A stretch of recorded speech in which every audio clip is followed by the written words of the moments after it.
तो hello friends, welcome to my YouTube channel. तो भाई सबसे पहले तो चैनल को सब्सक्राइब कर दो। नॉरसेट 5 के रिगार्डिंग जो भी लेटेस्ट अपडेट्स रहेंगी आप सभी को सबसे पहले मिलेंगी। सो आप सभी सब्सक्राइब करके नोटिफिकेशन बटन को ऑन कर देना। तो बात कर लेते हैं कुछ इंपॉर्टेंट पॉइंट्स के रिगार्डिंग जो आप सभी ने अपने माइंड में रखना है एग्ज़ाम डेटेड टाइम। तो भाई कुछ इंपॉर्टेंट पॉइंट्स मैं आप सभी को इस वीडियो में बताऊंगा। अगर आप सभी इंपॉर्टेंट पॉइंट्स को अच्छे से समझ लेते हो एंड अपने माइंड में रखते हो एग्ज़ाम देते टाइम, तो आपके ईजिली जो है 10 to 20 मार्क्स इंक्रीज हो सकते हैं। तो चलिए वीडियो को शुरू करते हैं। तो सबसे जो पहला इंपॉर्टेंट पॉइंट है वो है रीड फ़ारेनहाइट एंड सेल्सियस। कोई भी आपको अगर स्टेटमेंट आती है उसमें फ़ारेनहाइट एंड सेल्सियस लिखा होता है तो आपने उसको अच्छे से समझ लेना है, पढ़ना है। तो ऐसा ही क्वेश्चन मैं आपको एक दिखाता हूँ। जैसे कि ये क्वेश्चन है कि difference between radical temperature and oral temperature in Celsius. तो कई बार ऐसा होता है कि हम जल्दबाजी में ऐसे सेल्सियस पढ़ा हमने एंड हमको पता है कि 1 डिग्री का डिफरेंस होता है तो हमने इसको टिक कर दिया, ठीक है। पर आप सभी ने, मैं अभी आपको बता रहा हूँ, आप सभी के भी माइंड में यही आ रहा होगा कि 1 डिग्री सेल्सियस है, लेकिन इसका आंसर ए नहीं है। क्योंकि आप सभी को पता होगा कि जो 1 डिग्री सेल्सियस यहाँ पर उन्होंने अगर सेल्सियस में पूछा हुआ है तो भाई इसका जो आंसर आएगा वो आएगा 0.5 डिग्री सेल्सियस। अगर इन्होंने यहाँ पर फ़ारेनहाइट पूछा होता, ठीक है, फिर आना था 1 डिग्री फ़ारेनहाइट। ये होता है डिफरेंस। आप सभी को मैं बता दूं, अगर सेल्सियस में आ जाए टेम्परेचर तो फिर आ जाएगा 0.5 डिग्री सेल्सियस डिफरेंस रहता है rectal temperature and oral temperature के बीच में। एंड अगर उन्होंने यहाँ पर पूछा होता टेम्परेचर इन फ़ारेनहाइट, ठीक है, तो आप सभी ने यहाँ पर लगाना था, फिर यहाँ पर होना था सेल्सियस की जगह यहाँ पर फ़ारेनहाइट होना था, फिर ए ऑप्शन सही होना था। तो लेकिन यहाँ पर इन्होंने सेल्सियस लिख दिया, फिर ए ऑप्शन सही नहीं आएगा क्योंकि जो डिफरेंस होता है rectal temperature and oral temperature में वो होता है 0.5 डिग्री सेल्सियस का जो डिफरेंस रहता है। सो आप सभी ने सभी स्टेटमेंट को अच्छे से पढ़ना है एंड पीछे क्या लिखा हुआ है, सेल्सियस लिखा हुआ है, फ़ारेनहाइट लिखा हुआ है, एंड स्टेटमेंट में क्या लिखा हुआ है, सेल्सियस लिखा हुआ है, फ़ारेनहाइट लिखा हुआ है, तो उसको अच्छे से समझकर फिर आपने जो आंसर है उसको सॉल्व करना है। तो आप सभी को इसका आंसर पता लग गया कि rectal temperature and oral temperature में कितना डिफरेंस रहता है इन सेल्सियस, तो वो रहता है 0.5 degree Celsius. And in Fahrenheit कितना डिफरेंस रहता है, तो वो रहता है 1 डिग्री फ़ारेनहाइट। ओके, तो आप सभी इसको डिफरेंस अच्छे से समझ गए। तो आपने एग्जाम में भी इसका जो डिफरेंस है उसको अच्छे से समझ लेना है। एंड देन मूव ऑन करते हैं नेक्स्ट पॉइंट। तो read correct and incorrect. And कई बार ऐसी भी स्टेटमेंट्स आ जाती हैं, आप सभी को लिखा होता है कि करेक्ट कौन सी है, इनकरेक्ट कौन सी है। तो आपने करेक्ट एंड इनकरेक्ट को भी अच्छे से पढ़ लेना है स्टेटमेंट में। अगर आप जल्दबाजी करते हो, आपने करेक्ट इनकरेक्ट को अच्छे से नहीं पढ़ा, तो भाई सारा का सारा आंसर आपका गलत हो जाएगा क्योंकि सारी स्टेटमेंट चेंज हो जाती है करेक्ट एंड इनकरेक्ट के लगने से, अगर वो स्टेटमेंट में आ जाता है, ठीक है। तो आपने अच्छे से करेक्ट एंड इनकरेक्ट को भी पढ़ना है। एंड देन आ जाता है all of the following except और एक्सपेक्ट। तो इसके रिगार्डिंग भी मैं आपको एक एग्जांपल शो करूंगा। तो एक्सेप्ट एंड एक्सेप्ट भी ऐसे भी आपको क्वेश्चंस देखने को मिलेंगे कि जिसके पीछे लगा होगा एक्सेप्ट एंड एक्सपेक्ट। तो इसका क्या डिफरेंस होता है वो भी मैं आपको समझाऊंगा। तो सबसे पहले हम एक स्टेटमेंट ले लेते हैं, all of the following waste water contains human excreta except, ठीक है। तो एक्सेप्ट जब आ जाए, सी आ जाए, आप सभी को मैं बता दूं सी लिखा हुआ है एक्सेप्ट। तो एक्सेप्ट होता है कि इस एक को छोड़कर बाकी सारे हैं। All of the following are waste water contains human excreta, बाकी सारे हैं। एक्सेप्ट मतलब कि एक को छोड़कर भी बाकी सभी में जो वेस्ट वाटर जो कंटेन करता है, ह्यूमन एक्सक्रीटा जो कंटेन करता है, बाकी एक को छोड़कर वो होता है एक्सेप्ट, ठीक है। एंड एक आ जाता है एक्सपेक्ट। एक्सपेक्ट होता है कि आप क्या मान रहे हो एंड एक्सेप्ट होता है कि आपने क्या छोड़ना है, ठीक है।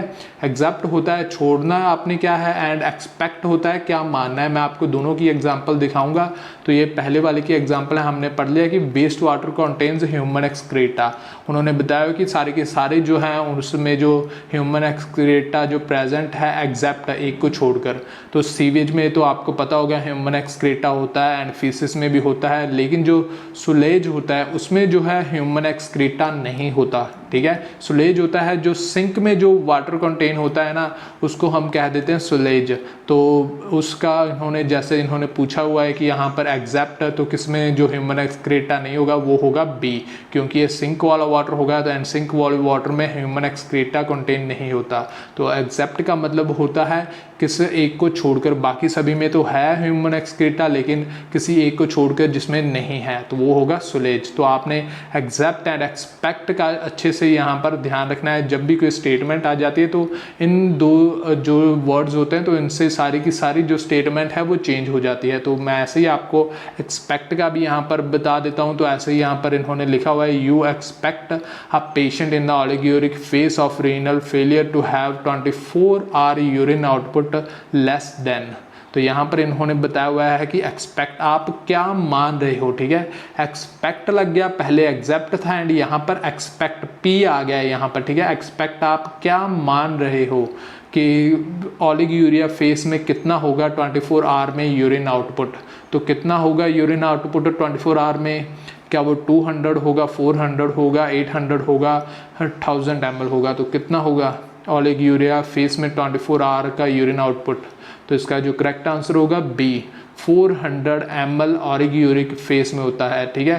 तो आप सभी को मैंने बता दिया एक्सेप्ट एंड एक्सपेक्ट से जो सारी की सारी स्टेटमेंट चेंज हो जाती है। आपने इन जो वर्ड्स को अच्छे से पढ़ लेना है। ऐसे क्वेश्चंस आपको नॉर्सेट के एग्जाम में 100% देखने को मिलेंगे जिसमें लिखा होगा एक्सेप्ट एक्सपेक्ट क्या कर रहे हो आप, एंड एक्सेप्ट किसी एक को छोड़कर, ठीक है। एक्सेप्ट होता है किसी एक को छोड़कर एंड एक्सपेक्ट होता है आप क्या एक्सेप्ट कर रहे हो, ठीक है। एक्सपेक्ट कर रहे हो आप क्या मान रहे हो, एंड एक्सेप्ट होता है किसी एक को छोड़कर, ठीक है। तो आपने अच्छे से इन दोनों का डिफरेंस अच्छे से पहले तो समझ लेना है एंड फिर जो भी आपको एमसीक्यू आएगा उसकी स्टेटमेंट अच्छे से पढ़नी है एंड उसको सॉल्व करना है। एंड देन आ जाता है ट्रू एंड फॉल्स। तो ऐसी भी स्टेटमेंट आपको देखने को मिल सकती है जिसमें लिखा होगा, स्टेटमेंट में लिखा होगा क्या ये स्टेटमेंट ट्रू है या फॉल्स है। तो मैं इसका भी आपको एक पूछ लेता हूँ।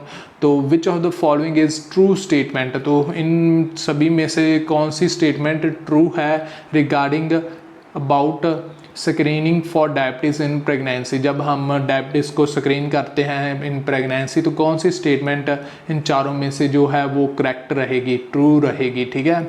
तो कौन सी स्टेटमेंट ट्रू रहेगी, it is done between 20 to 24 weeks of pregnancy and fasting is needed bye patient, done with 100 gram of glucose and done in first antenatal visit. तो कौन सा आंसर करेक्ट होगा। तो इसका जो करेक्ट आंसर होगा वो होगा D, done in first antenatal visit. It is done between 20 to 24 weeks of pregnancy हम नहीं करते, हम पहले ही कर लेते हैं फर्स्ट एंटीनेटल विजिट के जो दौरान ही हम जो डायबिटीज़ है उसकी स्क्रीनिंग कर लेते हैं। फिर जो डायबिटीज़ है उसको कंट्रोल करना इजी हो जाता है, इसलिए हम फर्स्ट एंटीनेटल जब भी विजिट होती है तब ही हम जो डायबिटीज़ की उसकी स्क्रीनिंग कर लेते हैं, ठीक है। And then read all questions carefully. मैं आपको बता रहा हूँ आपने जो भी स्टेटमेंट आपको एग्जाम में आएगी आपने 2 बार स्टेटमेंट को अच्छे से पढ़ना है, सभी को अच्छे से ध्यान से देखना है। उसमें ट्रू तो नहीं लिखा होगा, फॉल्स तो नहीं लिखा हुआ, करेक्ट इनकरेक्ट तो नहीं लिखा हुआ, या फिर एक्सेप्ट और एक्सपेक्ट तो नहीं लिखा हुआ। तो अच्छे से स्टेटमेंट को पढ़ना है। कई बार हम जल्दबाजी करते हैं एंड स्टेटमेंट को अच्छे से नहीं पढ़ते एंड जल्दी हमको पता होता है क्वेश्चन का आंसर क्या है एंड हम टिक कर आगे मूव ऑन कर जाते हैं। लेकिन अगर आपने स्टेटमेंट में नहीं पढ़ा कि एक्सेप्ट लिखा है या एक्सपेक्ट लिखा हुआ है तो उससे सारी स्टेटमेंट आपकी चेंज हो जाएगी।